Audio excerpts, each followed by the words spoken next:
Motivational कहानी single mother. Neetu की उम्र भी केवल 10 साल थी। कानपुर के एक छोटे से मोहल्ले में वह एक पुराने हवेली जैसे मकान में अपनी मां दुलारी के साथ रहती थी। कानपुर में आज से करीब 30 साल पहले दुलारी की शादी हुई थी। गांव की होने के कारण शहर के तौर तरीके उसे समझ नहीं आते थे। दुलारी के पति भगतराम बाजार में एक दुकान में नौकरी करते थे। आज से करीब 5 साल पहले उनके सिर में तेज दर्द उठा। अस्पताल ले गए। वहां सारे टेस्ट हुए तो डॉक्टर ने बताया इन्हें ब्रेन ट्यूमर है। दुलारी की तो जैसे जिंदगी ही बदल गई। घर में रहने वाली देहाती लड़की जिसे बाहर का कुछ पता नहीं था, उसके सिर पर पूरी गृहस्थी का बोझ आ गया। साथ ही पति के इलाज के लिए पैसों का इंतजाम भी करना था। दुलारी ने किसी तरह हिम्मत करके घर से बाहर जाकर काम ढूंढा। 1-2 घरों में उसे साफ सफाई और खाना बनाने का काम मिल गया। दुलारी सुबह जल्दी से खाना बनाकर और नीतू को भगत जी के पास छोड़कर काम पर निकल जाती थी। घरों में काम करके दोपहर को वह घर आती और पति और बच्ची को खाना खिलाकर जल्दी जल्दी 2 निवाले खाकर वापस शाम के काम के लिए चली जाती थी। इसी बीच भगत जी की तबीयत बिगड़ती चली जा रही थी। एक दिन जब दुलारी अस्पताल में भगत जी के पास बैठी तो उन्होंने कहा, दुलारी, मुझे लगता है मेरे जाने का समय आ गया है। तू नीतू का ध्यान रखना और जिस हवेली में हम रहते हैं वो मेरे पिताजी के नाम थी। कभी भी उसे मत छोड़ना।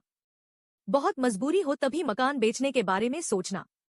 नीतू को उन्होंने बहुत प्यार किया। दुलारी बिना कुछ बोले बस रोए जा रही थी। अगले दिन सुबह भगत जी चल बसे। दुलारी को कुछ समझ नहीं आ रहा था। आस पड़ोस के कुछ लोगों ने उनका अंतिम संस्कार कराया। किसी तरह 13वीं की गई। 13वीं के 2 दिन बाद ही भगत जी के रिश्तेदार मकान पर हिस्से का दावा करने लगे। लेकिन इन 13 दिनों में और भगत जी के आखिरी शब्दों ने दुलारी को मजबूत कर दिया। दुलारी सारी बात सुनकर सबके सामने आकर खड़ी हो गई और बोली, यह हवेली मेरे ससुर जी के नाम थी और मेरे पति उनके इकलौते बेटे थे। इस पर अब मेरा और मेरी बेटी का हक है। आप सब लोग चले जाइए यहाँ से। दुलारी की बात सुनकर जो रिश्तेदार उसे सीधा समझकर हवेली लेना चाहते थे, चुपचाप वापस लौट गए। दुलारी सुबह ही नीतू को लेकर काम पर निकल जाती और शाम तक काम करे घर आती थी। वह सारी जिम्मेदारी संभाल रही थी। उसका एक ही मकसद रह गया था, नीतू को पढ़ा लिखा कर काबिल बनाना। कुछ दिन बाद दुलारी पैसे इकट्ठे करके नीतू का एक स्कूल में दाखिला करा दिया। धीरे धीरे समय बीत रहा था। आज नीतू 10 साल की हो गई थी। एक दिन दुलारी जब शाम को घर आई तो नीतू ने उससे कहा, मम्मी, आज एक आदमी आया था, यह खत दे गया है। दुलारी ने कहा, बेटा जरा इसे पढ़कर सुना, मुझे तो पढ़ना नहीं आता है। नीतू ने लिफाफा खोला और बोली, अरे माँ, ये तो इंग्लिश में है। इतनी इंग्लिश तो मैं भी नहीं जानती हूँ। दुलारी ने उससे खत ले लिया और अपने पास संभाल कर रख लिया। अगले दिन वह जिस घर में काम करती थी उसकी मालकिन से खत पढ़वाया। उन्होंने बताया कि तुम्हारी हवेली बहुत पुरानी है, सरकार वहां उसे एक स्मारक बनाना चाहती है। यह सुनकर दुलारी के होश उड़ गए। नहीं नहीं मालकिन, आप इसका जवाब लिख दो। हमें नहीं बेचना अपना घर, हम कहाँ जाएंगे।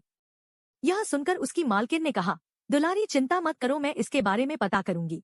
लेकिन जहां तक मुझे पता है तुम्हें इसके बदले में सरकार बहुत सारा पैसा देगी। दुलारी ने कहा, मालकिन, हम पैसा लेकर क्या करेंगे, हमारा गुजारा तो हो ही जाता है।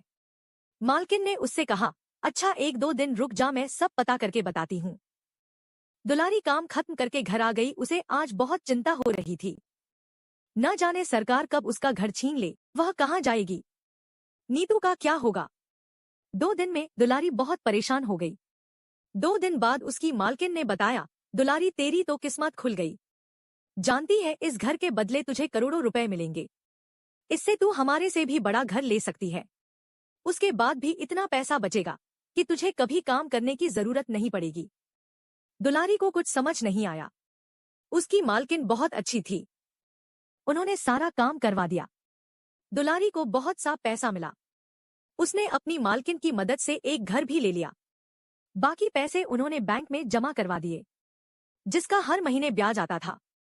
दुलारी का सारा काम पूरा हो गया। वह अब अपने नए घर में पहुंच गई। एक दिन वह भगत जी की फोटो के सामने खड़े होकर रो रही थी। नीतू के पूछने पर उसने बताया कि देख बेटी, तेरे पिता के साथ मैं केवल 5 साल रही, लेकिन उन्होंने आखिरी वक्त में अपनी सूझबूझ से मुझे मकाने के लिए डटे रहने को कहा, जिससे आज हम यहाँ तक पहुँच पाए। अपने आखिरी समय में भी उन्होंने केवल हमारे बारे में सोचा। उस समय मैं कुछ नहीं जानती थी। हमारी हवेली पर तो रिश्तेदार ही कब्जा कर लेते। यह सुनकर नीतू की आंखों से भी आंसू बहने लगे। वो बोली, काश आज पापा जिंदा होते तो कितने खुश होते। यह सुनकर दुलारी ने कहा, बेटी वो तो अपना काम कर गए। मैंने भी उनका कहना मानकर हवेली को बचा लिया। बस अब उनकी एक और आखिरी इच्छा थी, वो तुझे पूरी करनी है। वे चाहते थे कि उनकी बेटी बहुत लायक बन जाए।